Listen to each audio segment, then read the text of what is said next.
It is a vast and highly developed patch of land in one of the Philippines' three main islands, Luzon, that flanks the province of Northwest Angeles, Pampanga. Who would have thought that just decades ago this now bustling economic zone was the United States' foremost and largest military base outside of America? Over Clark Air Base, some of the most explosive highlights in World War history have taken place. When its population peaked in 1990, it had around 15,000 residents, and in the 70s it was also a vital U.S. military center during the highly controversial Vietnam War. From paper and paperclips to pilots and planes, whatever the Americans needed, as a military hub, Clark had them all. Let's see how this part of the Philippines began as an early 20th century cavalry station and slowly evolved from a state-of-the-art U.S. military base to an urbanized Filipino community. And wait a minute, who was Mr. Clark? I wasn't here in 1902. At the destination of our road trip to the Clark Museum, we met Seferina T. Yepes, curator-consultant of the museum. 1902, there was an executive order by President Roosevelt making this a permanent military installation and named it initially Fort Stutzenberg. Fort Stutzenberg, after Colonel Stutzenberg, who died in Kingwa, which is now Plaridel, Bulacan. Who died in Kingwa, John Stutzenberg. You will see his picture there. 1917, ginawa na naman Clark Field in honor of Major Clark, who died in Panama. We call them aviators then. Clark died in a plane crash, one of the early aviators who died in a plane crash in Panama. His parents, his father was a high-ranking employee of one of the big firms in Manila. In fact, Clark was one of the classmates of President Rojas in high school. In 1899, the U.S. soldiers chased Filipino General Emilio Aguinaldo up to Angeles. When Philippine troops sounded retreat to the north after a 3-day battle, the Americans took over Angeles. But how did they end up in Clark?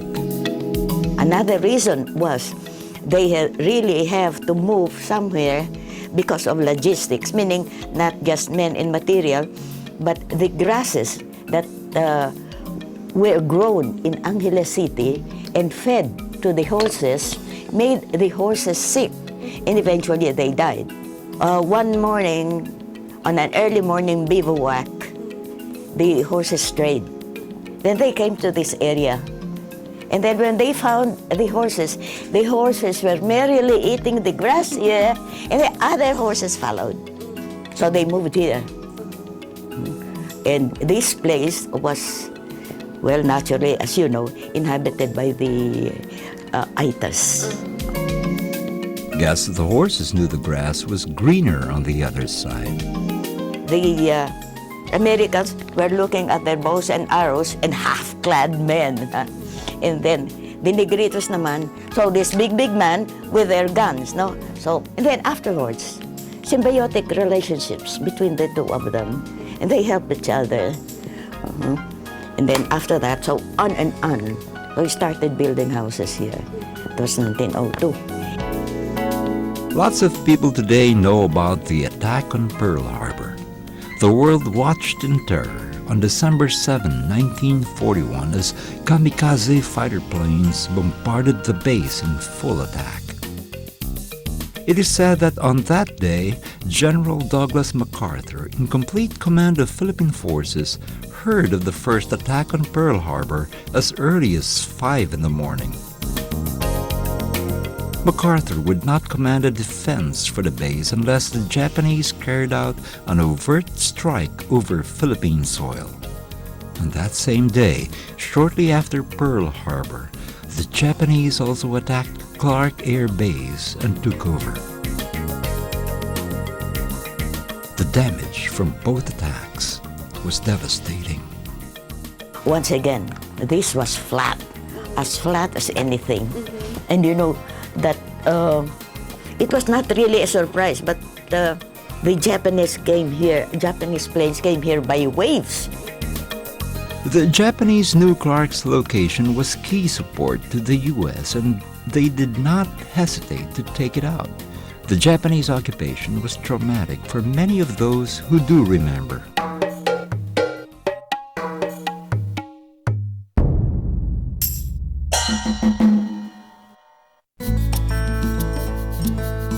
The reconstruction of Clark Air Base went underway at backbreaking speed.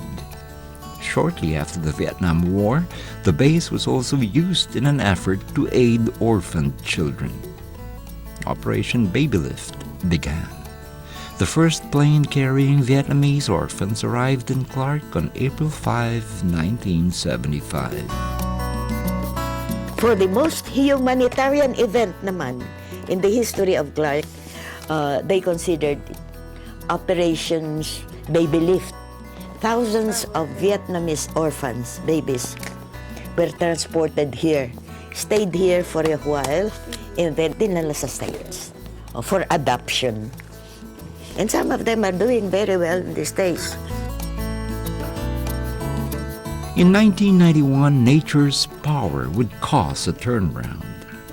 On June 12, Mount Pinatubo erupted. 2 days shy of the first blast, Clark Air Base evacuated all its people save for security personnel. The mix of ash and rain following that season resulted in destructive lahar flow that demolished a great number of buildings and homes in that area of the Philippines. Pumutok ang Pinatubo. And then yung mga maliliit na alikabok went to the engines of the airplane, and it will really destroy the airplane. So, why have Clark without airplanes? And yet, at the last minute, there were still talks going on.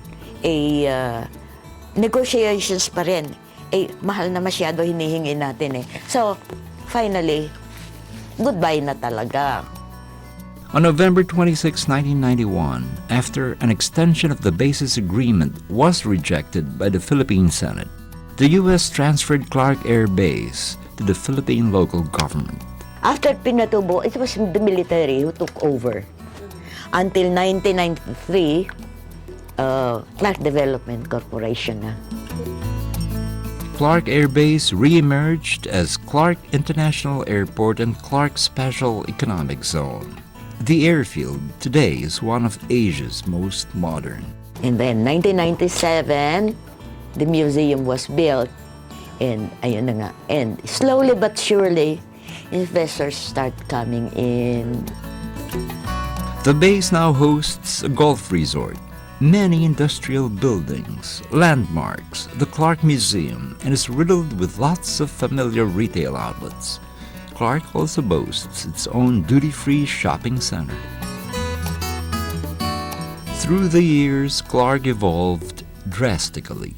It is home to a wealth of historical treasures to the Philippines and various economic establishments. For those who'd like to take a tour of the past, chill and swing at Mimosa Golf Resort, or maybe just shop till you drop, Clark, Pampanga is definitely your X on the map.